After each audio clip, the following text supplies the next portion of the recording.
On this episode of Scotty's Garage, I want to talk about travelling to and through the US. Things that you want to do, things you definitely don't want to do, and just some of the weird little differences between our great nations. Hey guys, and welcome back to the channel. I just want to say this is not the episode that I really wanted to do this week. I was hoping to do something, well actually I was hoping to be racing Dad's Ute this week, except they postponed the Mopar Nationals. So this episode was supposed to be me racing at Heathcote at the Mopar Nationals, but they postponed the meeting. Might have been a weather thing, don't know, but yeah, we'll get to that at a later date. And that really threw my schedule out of whack because yeah, I had plans to be here and do that and that. It all fell in a heap. And here we are, Friday afternoon, after a full week of carnage, and my God, it has been a week of carnage. Yeah, I've just put the new sump in the Drag Challenge Ute back there, so it no longer has a split sump, but I have to finish putting all the other stuff on it so we can race that at Kenda in a couple of weeks, and then, you know, Supermang's been its typical problem child. Turbo Taxi runs though, that's good. But I'm getting off track, all right? It's been a hell of a time in the last couple of weeks, and because of that, it's either this video or no video, so it is what it is. Just some housekeeping before we get going. As part of my Patreon mega fans thing, there's a shout out to the viewers, and I've been a little bit behind, as you'll see. I just want to thank Keith, Jason, David, Paul, Chad, Tim, Mark and Nicholas for their support from through Patreon as part of the mega fan package, man. Those guys are helping support the channel, and that'll definitely come into play next month, which is in 4 weeks. I'll be flying out to the States. I do want to say that, you know, I am a little bit behind. The tool draws are behind. I haven't done February, March or April, or now April. So I'm 3 months behind on the tool draws. I've got the tool kits. I haven't done the draws yet. So I will do that in the next couple of weeks. So we'll see the tool draws go. Those are for Patreon viewers, obviously. YouTube sponsorships are now a thing as well. So if you want to support the channel and you don't want to go through Patreon or whatever, and you want to help support Scotty's Garage, you could actually do a YouTube sponsorship. They're easy to find. You just go to the Scotty's Garage channel, and there's a button there where you can join, and there's different levels. Some of them give you just, you know, early access to episodes. Some of them give you free sticker packs and that. If you do sign up for the Super Fans package, and it comes with a free sticker pack every 6 months, if you do that, then you need to email me. It's in the instructions. But YouTube, in their wisdom, do not tell us who you are. So you actually have to contact me, tell me who you are and what your address is, and then I can send that stuff out. Anyway, housekeeping done. Right, as I said before, we're about 4 weeks out now from my trip to the States, and this is going to be big. This is going to be certainly the biggest thing I've done on Scotty's Garage, and I've bought a Ford Fairmont in the States. The plan is to, barra swap it over there. I have a lot of those parts now. I've got a bell housing, I've got extractors, I've got a flywheel, I've got some other parts on order, engine mounts coming. So there's a whole bunch of stuff coming for that car, which I'm trying to package up and get over there ahead of time, and I need to do that as soon as possible. So that's happening.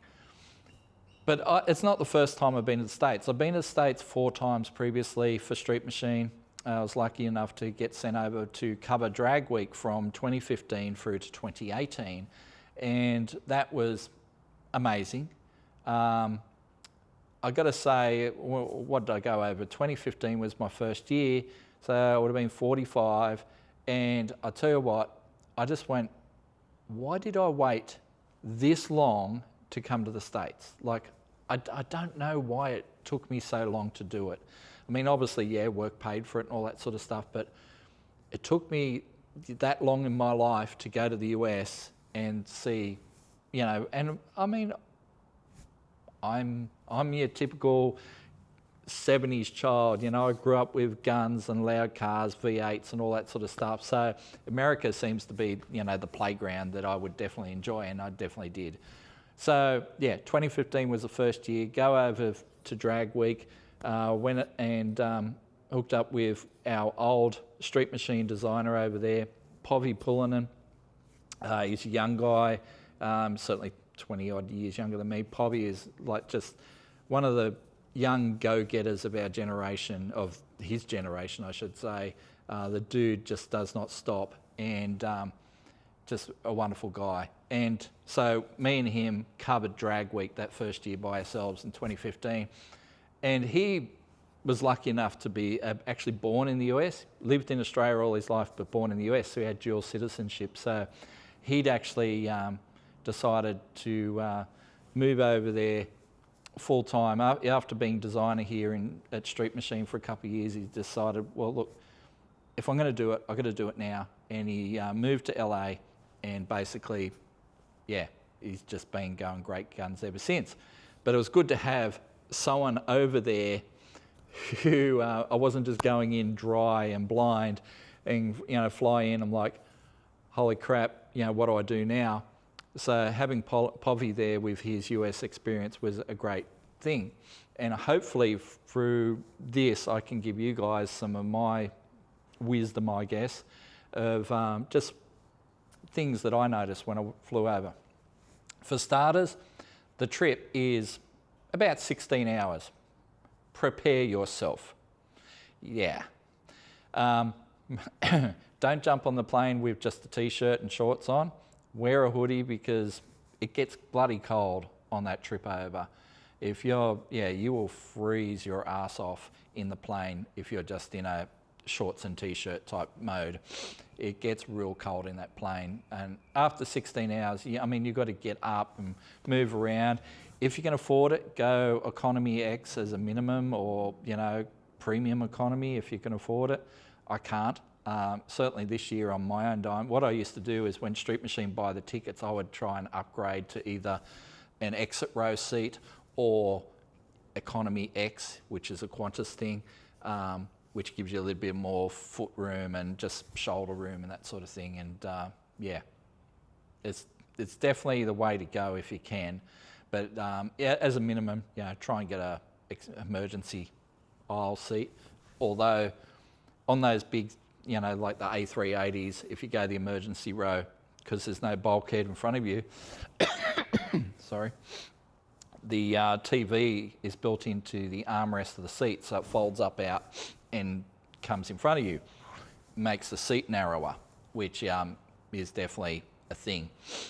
You don't notice it at first, but I'll tell you what, after 16 hours, you kind of like, you would like that extra, you know, 2 inches of width. That's what she said. So anyway, I fly over, meet up with Povi. Yeah, the jet lag is definitely a thing. That's what I'll say that. Jet lag is definitely a thing, especially when you fly over and it really throws your clock out. You're going over to the northern hemisphere. We're flying to LA. I've got to say, LAX is my least favourite airport in the world. Do not rate. Do not like it, but it is what it is. Most flights will go in through LAX. I do have a weird story in that I was walking through LAX. I may have told this story before. After a couple of years, you know, I was in LAX, walking through, and I hear this, Scotty! And these two guys come running up, total randoms, I didn't know them, come running up and they're getting selfies and stuff with me, which was very bizarre. You know, walking through LAX, you know, LA's premium airport, probably one of the busiest airports in the US, and yeah, getting selfies and stuff with people, and the LA natives are walking past going, are we supposed to know who this guy is? You know, like, is he famous? I don't know. Anyway, it was kind of weird, bizarre. But what I do really like is the American Midwest, all right? So that's that northern and central part of middle America, and that's where you'll meet the most real Americans that there are to meet. Not to say that there aren't nice people in LA, there's plenty of nice people in LA, and but Midwest America is, yeah, they're my peeps, for sure. Lovely people, literally give you the shirt off their back type thing. You know, they are the best people, and in most cases, the nicer than most Australians, I will say.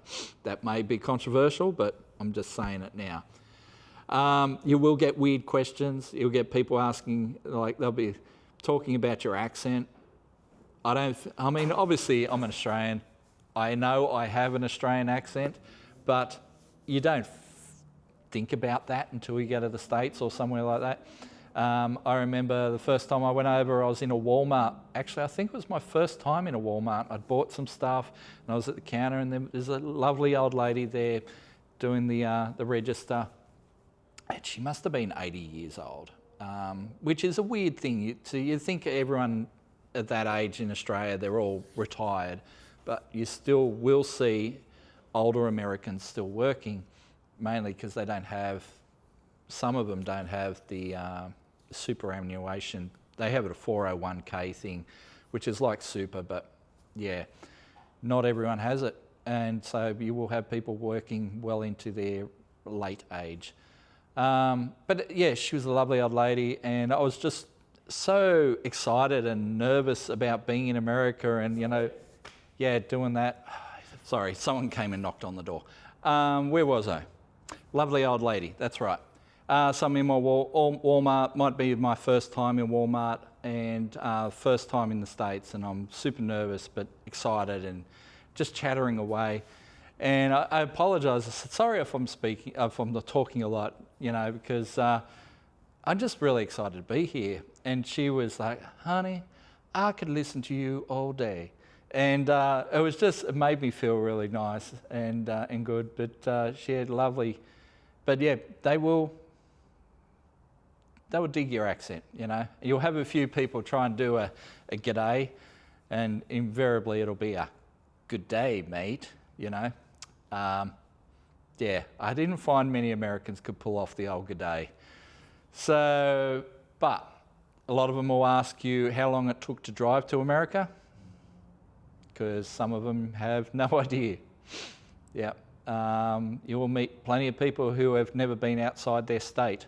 So the idea of someone coming from a whole different country will, yeah, surprise them. And yeah, there'll be people that'll be like, yeah, wow, is that a long drive? Yeah, it would be if I drove. It was 16 hours in the plane, and that's 16 hours just to get to LA.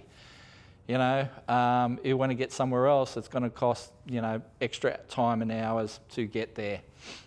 Which brings me to flying inside of America is much different than flying to America. Flying to America, you go in a nice A380 or even an old 747 or something like that.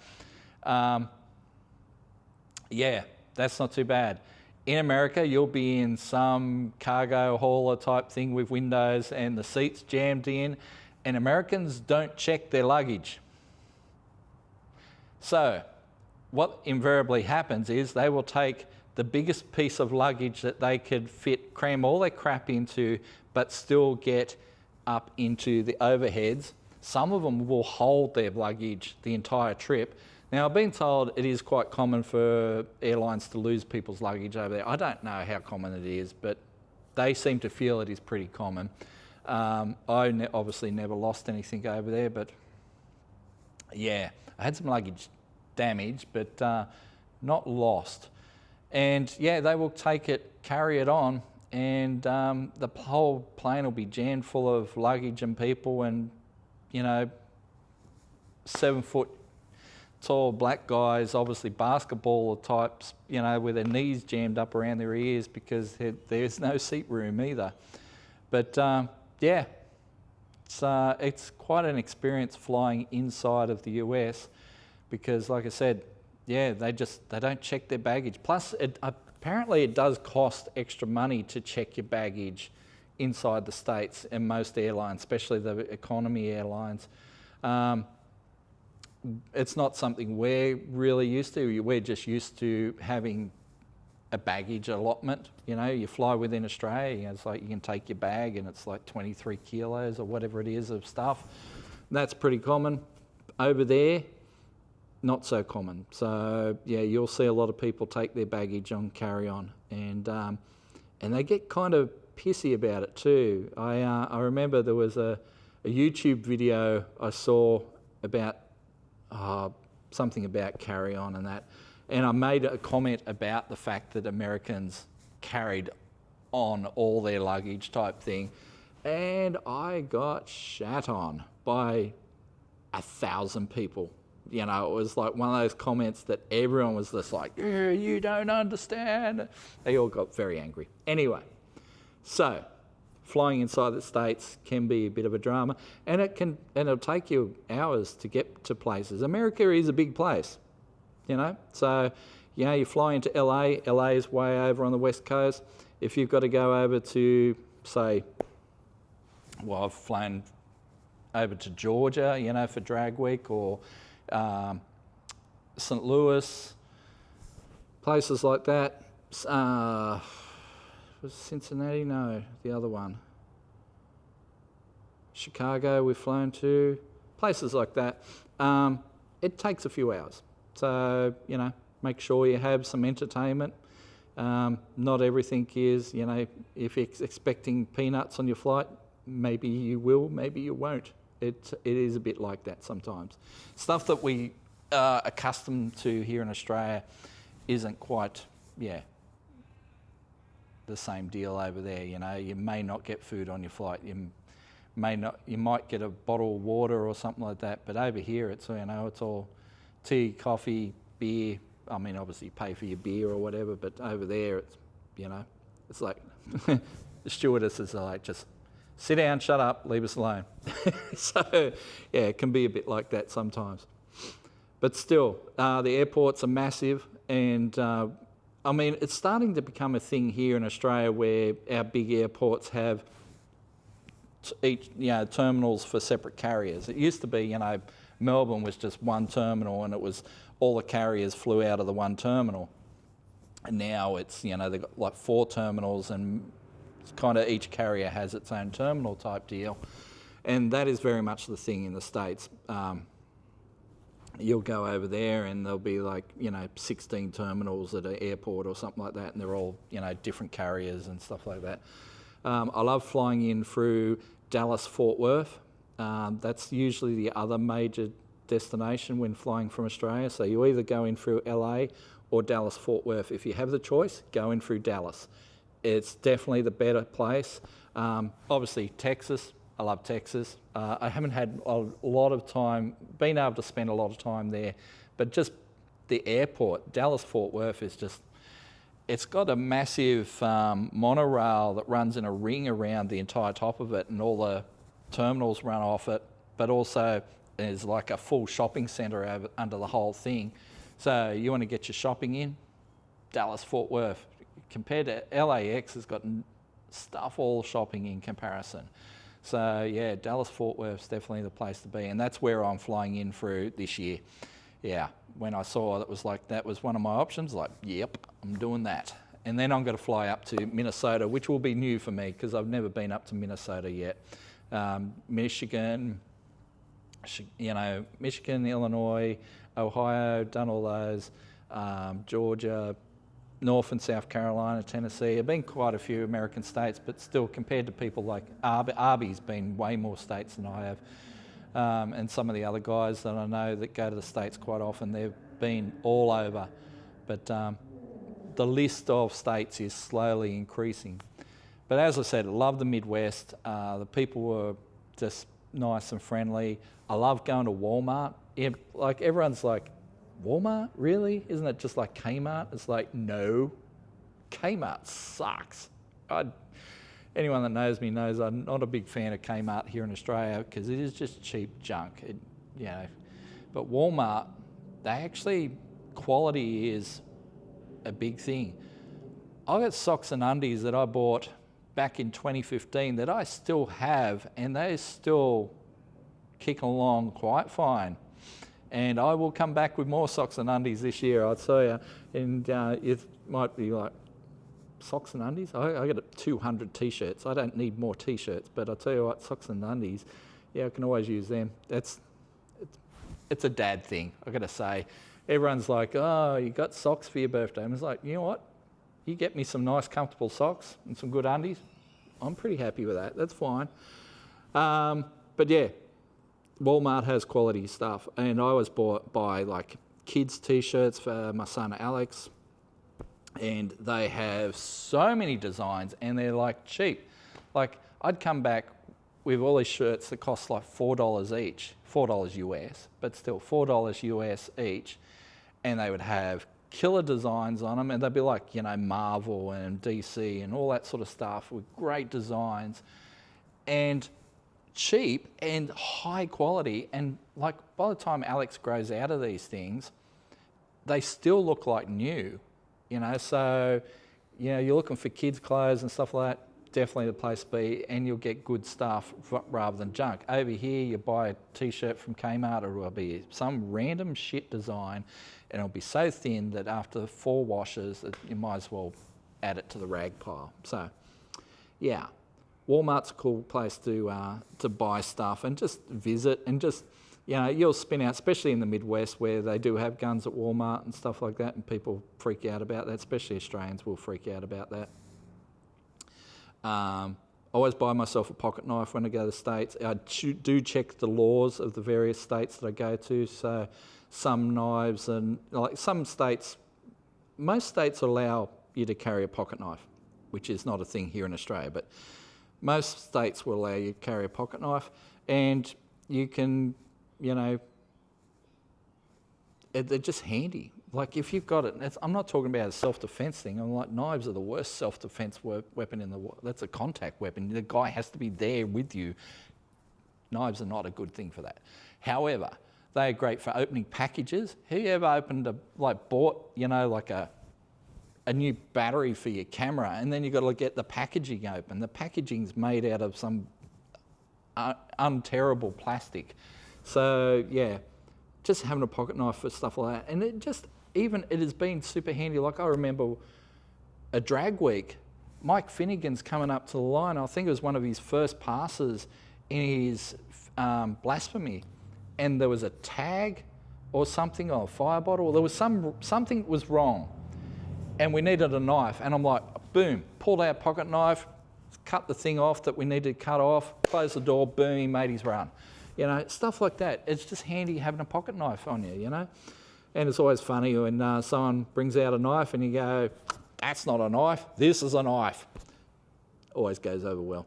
Anyway, so 2015 was the first year, 2016 was the next year where Harry, 2015 Harry brought out the Chevelle for the first time. They found the paddock and went racing.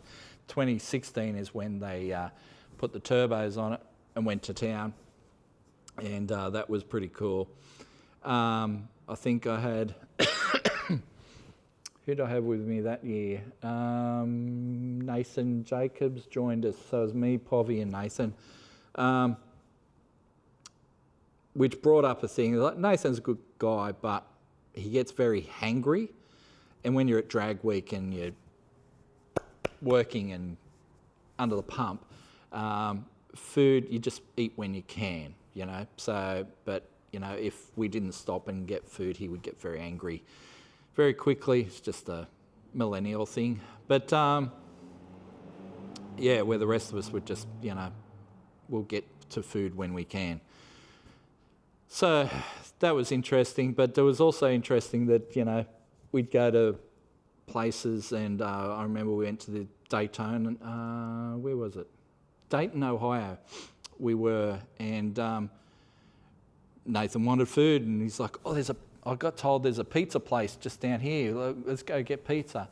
And so we're following him, and after like 15 seconds, it's quite obvious he has no idea where he's going. We're like, Nathan, where are you going? He's like, oh, I got told it's just there. So me and Poppy just like, stop. Okay, so you don't actually know where this place is. Oh, it's apparently just down. Okay. What's this? This is a bar, there's a food joint right here. It was like a hole in the wall thing, not much signage outside. Open the door, walk in. It's a sports bar owned by Greeks. Like, so they had souvlaki's and all sorts of stuff, but they also had wings and all this sort of thing. And the food was amazing. You don't have to go far to find good food in the States. The portion sizes are massive, all right? So Nathan goes, he's like, oh, I'm so hungry. He orders a plate of wings and a plate of this and a plate of that. I'm like, dude, you are not going to eat all that. He's like, I am so hungry. Well, the wings come out. There's 15 wings on this plate. And he's looking at it. It's like, I think he had like 5 wings, and he's like, oh, I'll get it. And he still had food coming. And you're like, but food was relatively cheap. I believe things are getting a little bit more expensive over there now. Don't forget to tip. Tipping is definitely a thing, and it varies on what's appropriate. I tend to over tip a little bit. When I got there the first year I was kind of like pocket calculator, or let's give them 15%, give them 20%, whatever. 20%'s kind of now the minimum. I mean, 10% if you didn't like. I mean, it feels weird to be tipping someone that gave you bad service, but if you give no tip, you don't do that. Don't do that. But 20% is kind of minimum, and if you thought they did an outstanding job, it might be 25 or more %. So figure that into your costs. You know, I remember I was at me and Arbor, we were at a steak joint, and I ordered I got ribs. I got these ribs and sides, and it was a massive meal. It was a great meal. I still remember that meal. That's how good it was. So I've had a lot of meals in my time, and I'll tell you what, that was a good meal. And it was just one of those things. And then Arby goes, it's 50, like you just spent $50 US, and then you tip, and that is like, you probably just spent $100 Australian on your food. So you've got to think about that. What is this costing me in Australian dollars? Because you go $50. $50 does sound like a lot, but I'll tell you what, as I said, thanks guys. As I said, this is a meal I still remember. It was that good. So for me, it was worth it. But for some people, they probably go, well, I probably wouldn't spend that much. Hey, it's a holiday. Spend a little, live a little. It was really good. So Outback Steakhouse is this Australian joint over there in the States.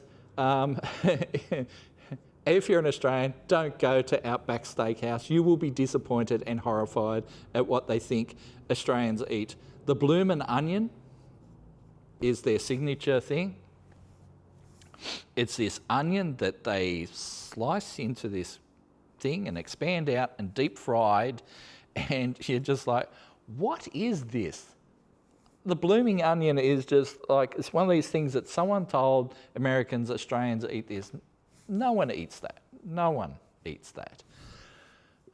It's like the old, shrimp on the barbie thing.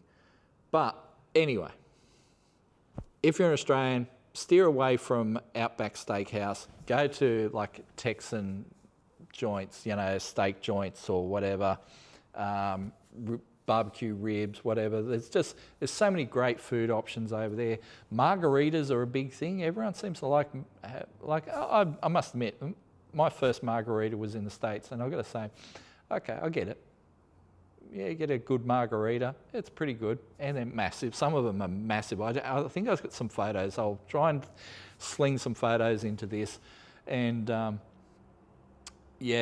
of the, I've got a photo of me here with this massive margarita and this massive plate of ribs, and that was pretty good, and cheesy fries, and Americans don't always do cheese really well though. Cheese should not come in a can. It should go without saying, cheese does not come in a can, but sometimes you end up with this horrible orange cheese crap on something, and it's not great. But it is what it is again.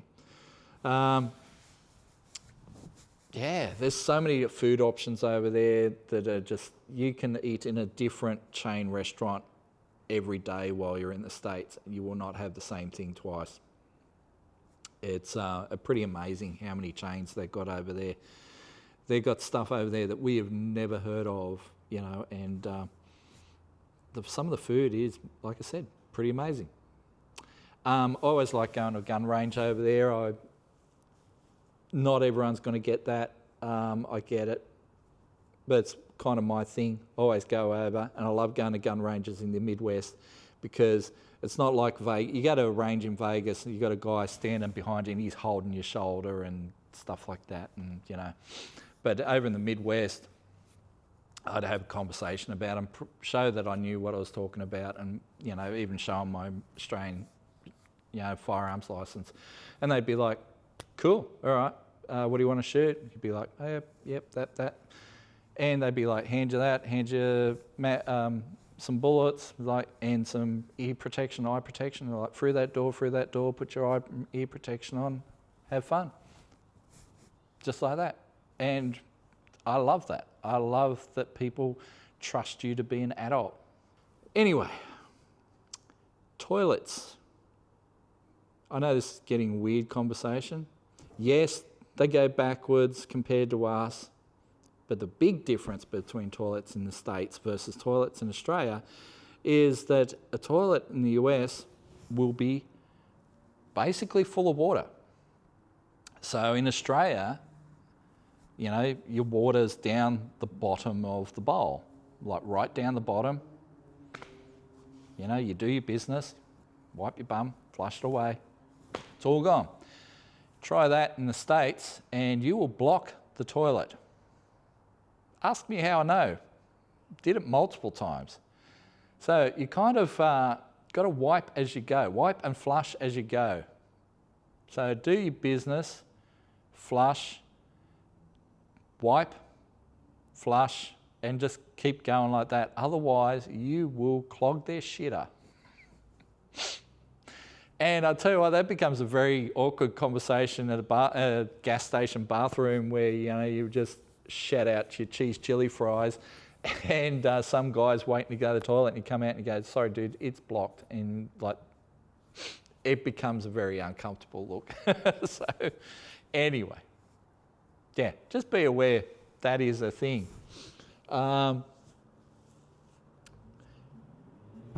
Drinking and driving is obviously not cool.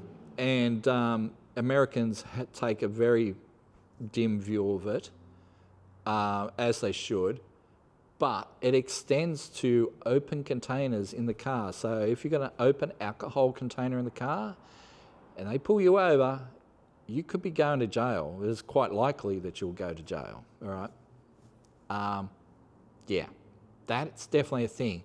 And certainly I got yelled at for by young Povey. I bought this weird margarita in a can thing. It was disgusting. God, it was bad. And I cracked it open while we're driving along. And he's like, "What are you doing?" I'm like, "Oh, I'm having a drink. You're driving. I'm going to have a drink." He's like, "You cannot do that. Get it out. Throw it out the window right now." I'm like, "Okay, I just paid $6 for this thing, but all right." Yeeted it out the window. He's gone, "Dude, if we get pulled up with you in an open container, we're going to jail." I'm like, "Oh." And I've watched a bunch of US body cam videos since this, and it's definitely a thing. So Harry and the crew definitely rode the gauntlet on that. There was a lot of alcohol in that Chevelle during drag week, and definitely should not have been, because yeah, like I said, they could have ended up in jail very quickly because yeah, open containers is definitely a no-no, and yeah, don't do it. Don't, like, you know, while you're on the road, everyone's drinking soft drink. And like, save the beers for where you get to your destination, and even then, you know, just be moderate. They do have higher alcohol limits over there most of the time. I think it's 0.08. In many states, so you have a little bit more leeway. Certainly speeding, there's a lot more leeway with speeding. You jump on the freeway and the posted limit might be 65 mile an hour. Everyone's doing 75, you know, everyone's doing 75, you know. And quite often, when the posted limit was 70 or 75, everyone's doing 80 plus. If you're doing 75, you're getting overtaken by semi-trailers. That's what it's like. Yeah, they are motoring. And you've got to just be aware of some of the rules over there. Like, you're supposed to move over if there's police or whatever pulled up on the side of the road, you know, with the lights on. They don't ask you to slow down like they do here in Australia. You know, we've got this stupid 40k an hour rule, which has killed people. You know, where everyone hits the brakes and accidents happen. But over there, they actually make you move over to keep the lane next to the officer clear. So things like that. They do have a lot of left turn on red. That's definitely a thing in some places. I think it's left turn, yeah. Come up in the intersection and you're turning left on red. Make sure you drive on the right side of the road, which it actually is, the right side of the road. Over here, the right side of the road is the left side. But over there, the right side of the road is the right-hand side. So obviously, you know, if you're in a left-hand drive car, you'll be in the centre opposing the traffic. It takes a little bit to get used to, but once you are used to it, you don't even think about it, you know. It's quite easy to get used to. And yeah, driving the States, like cruising through cane fields and like Route 66, I've done some of the Route 66 stuff. The interstate stuff is like, wow, they're motoring. Sometimes it's cool just to get off the interstate because you won't see anything on the interstate. It's just like being on the freeways here in Australia. You don't see anything. But the interstates, it's moving, it's high velocity, and you know, you want to just be mindful of that because if something happens ahead, you've seen the videos, everything goes boom, boom, boom really quick, and you end up with these 50-car pile-ups because everyone's moving quite fast, and sometimes, and a lot of the time, people aren't paying attention. But if you do, you know, get off the highway a bit, you know, like I said, if you got time, get off. We were, you know, following along with Route 66 in some areas, so you just pull off and just follow along and just have, you know, check out some old diners and stuff like that. And like I said, you can have a great time, a lot of fun over there, and everyone's happy to chat, or most people are happy to chat. You will run into some cases there where people just don't give a rat's ass. What else? Definitely don't want to end the video on that note. Cars, there's so many cars over there and so many old cars. Like we had that really weird period of the 90s where scrap metal prices went through the roof and just a whole generation of cars got sent to scrap. So it's really hard finding classic cars here in Australia anymore. Over there, classic cars are everywhere still. You don't see them so much cruising around in normal traffic, but you'll just see parked beside houses or whatever, and classic cars can be quite cheap. You know, like for the Fairmont, for example, you know, it's an 80s Fairmont, you know, an 80s car here in Australia, you know, rust-free, in good condition, running, registered. You'll be paying, what, 10, 15 grand? Well, we didn't pay anywhere near that. So it is one of those things, you know. So there is still a lot of cool classic metal over there. So, of course, some of the really classic stuff, your 60s Camaros and stuff like that, they're dollars, you know, and the collector car market has blown it up over there. I mean, we had that period, remember back when the housing market tanked over there in 07, 08, American classic car market went, and that was the time to buy a classic car. Now the market has rebounded something fierce, and you know, stuff like Buick Grand Nationals, which are a cool car. I love Buick Grand Nationals. Like an 87 Buick Grand National, it's kind of a dream car for me. I'd love one of those. But You know, now they're becoming 100 grand cars. Like for a good, you know, collectible one of those, you know, it's like 100 grand US car, and you're like, wow, that's a car you could pick up for 5 grand, you know, 5 to 10 grand. You could grab one of those back in '07. And the only real problem with that back then was it wasn't quite old enough. They weren't quite old enough to get rego because they're left-hand drive. So I think, you know, they still had to be 25 to 30 years old. So being an '87 model, they were only 20 years old in 2007. So, but now they're old enough, but now they're too expensive to own. It is what it is. So yeah, I love that there's cheap freight over there. I just bought some stuff from Summit, and freight was free because I'd spent over a certain amount of money. The freight was free, so they're just sending those parts to my mate free of charge. You know, like, wouldn't it be great to have that here in Australia? I mean, like, I don't think I've ever. Well, I mean, you get some stuff on eBay that sometimes it'll be free postage, but generally though, you'll be paying through the nose, and it just is what it is. But over there, you know, you'll get. I think it is something that's kind of disappearing, but certainly for a long time, free freight was definitely a big thing for a lot of stuff. So yeah. What else do I need to talk about, or should I talk about? Obviously, I said I did 2017, 2018 as well. 2018, we were in Georgia. That was different. Going to Atlanta, you know, just the South, that was cool.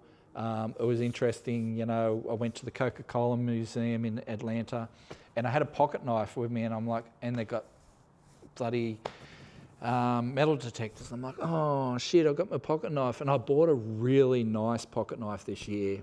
It was like $100 US, like I spent actual dollars buying it myself, a really nice pocket knife. And I'm like, oh, I don't want to throw this thing in the bin. But they actually had a thing where they would like, have you got any? I'm like, yeah, I got a pocket knife, because I saw other people doing it. I'm like, and they'd like, cool, come over here, bag it up. They put your bag, give you a tag, come and pick it up afterwards. And that was a thing. It was a thing where in Australia, like, you show up anywhere where there's metal detectors and that sort of thing with a pocket knife. Whoa, there's going to be conversations had, and you'll lose it, and it'll end up in a bin or whatever. Shit, I've had 9 amp hour batteries, like Ryobi batteries, brand new, ended up in the bin at the airport because, you know, you can't fly with a battery that big. I'm like, oh, okay. So stuff like that. I've lost so many tools and that to airport security because it's been in my carry-on or whatever, and you can't fly with, you know, a screwdriver or a pair of pliers. Like, I've lost pliers. You're like, I'm not going to disassemble the plane. But yeah, it's kind of a thing. But over in America, it's something they're more used to. So yeah, fuel's more is cheaper. Fuel stations, obviously you got to pay before you pump, and it can be odd because your credit card will not always work. If you're using a card from outside America, some pumps won't work. You know, like they have this swipe at the pump thing in your pump and off you go. Well, sometimes you'll have to go in and pay for it manually before, and you just got to take a bit of a guess. It's like, oh, how many gallons do I want? Oh no, 15 gallons, pay for 15 gallons, and then they'll do a charge back on the card when, yeah, based off how much you actually used.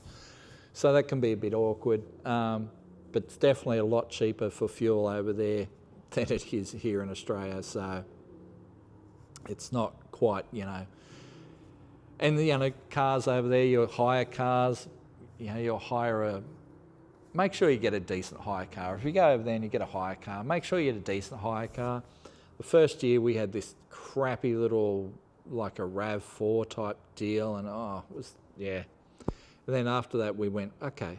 And we mentioned it to the people that were organising our trips, you know, it's like, do not get us some crappy little shitbox, because we can't fit all the camera gear in it. We got our luggage plus camera gear plus whatever else, you know.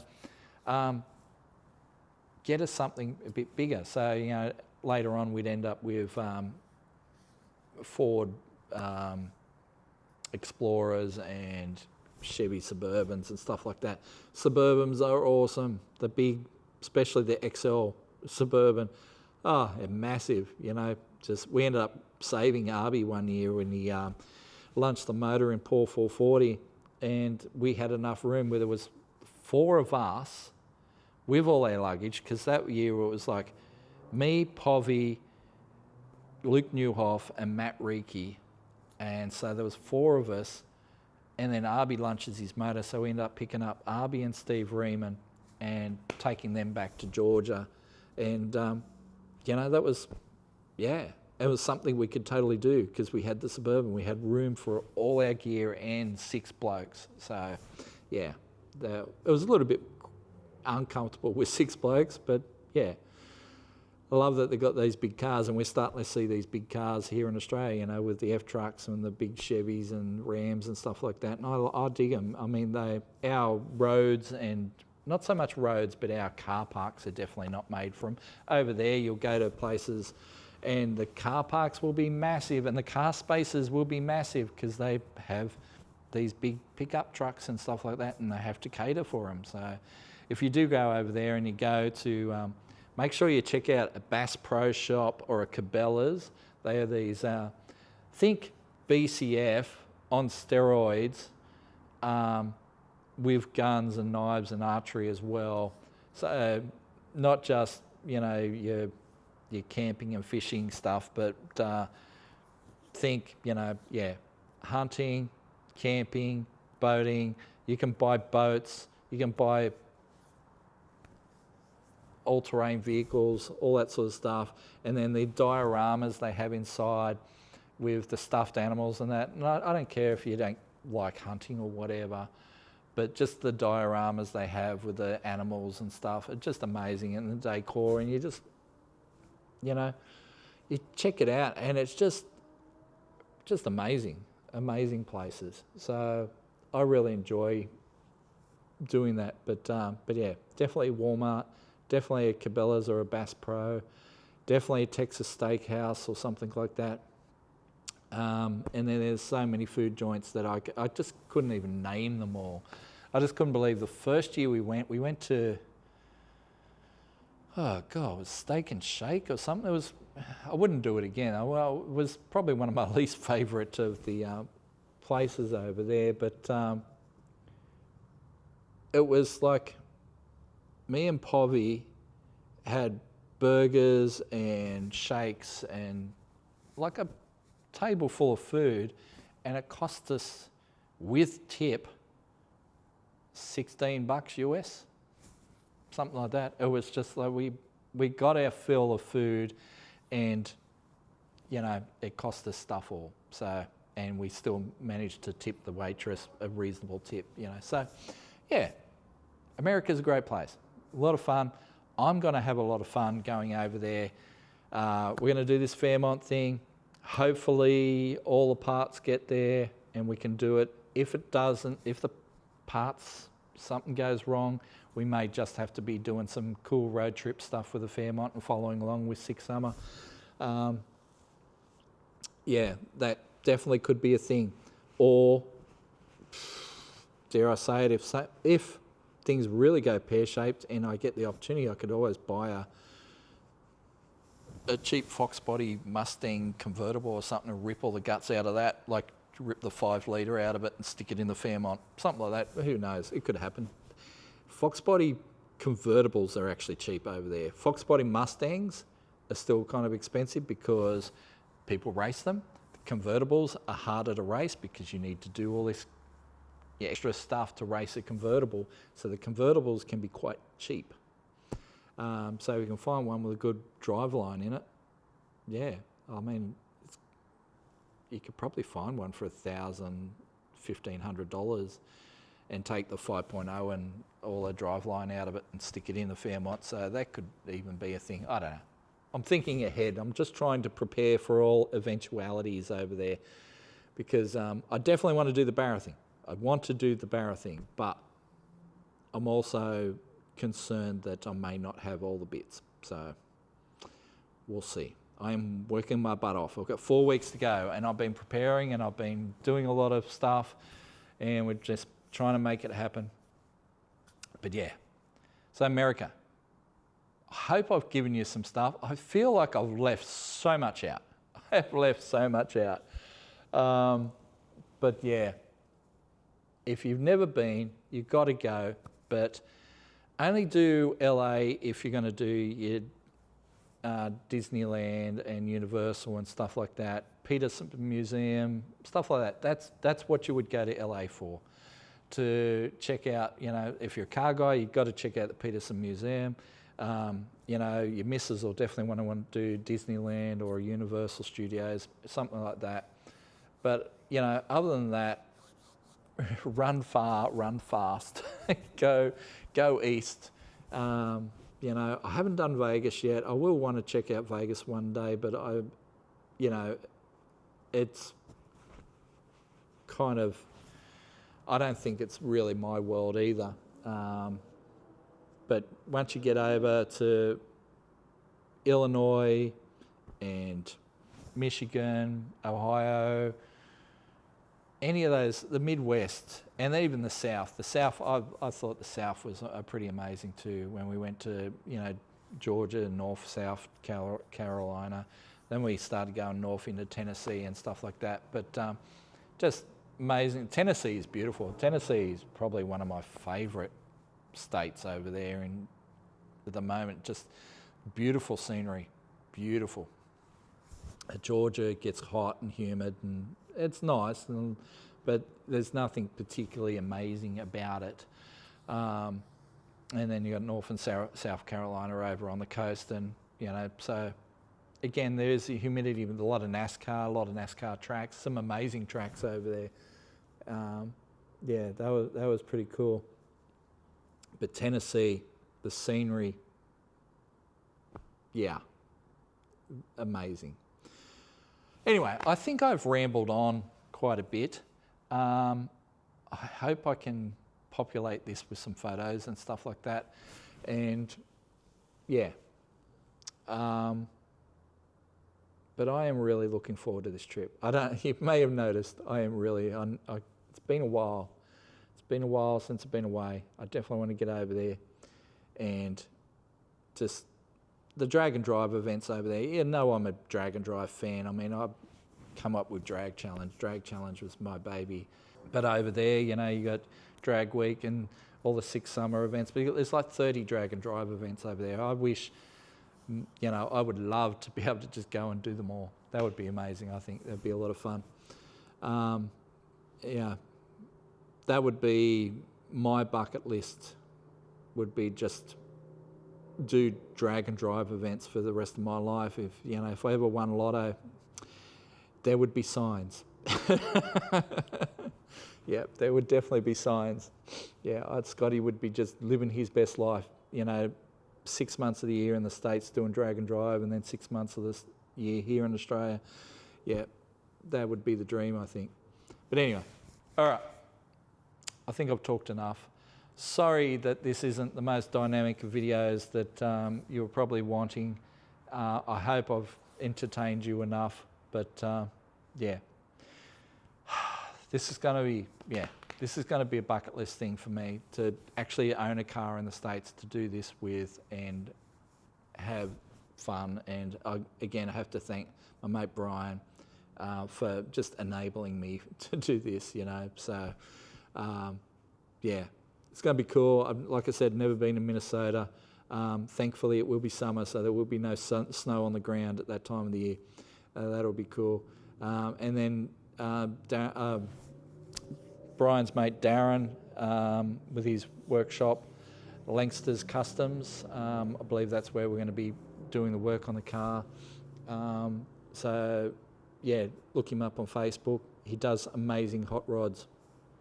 And he's also in Minnesota there, up there at St. Cloud in Minnesota, and that's where we'll be going. And yeah, getting this car ready and then heading on down to a 6 summer and having fun with those guys.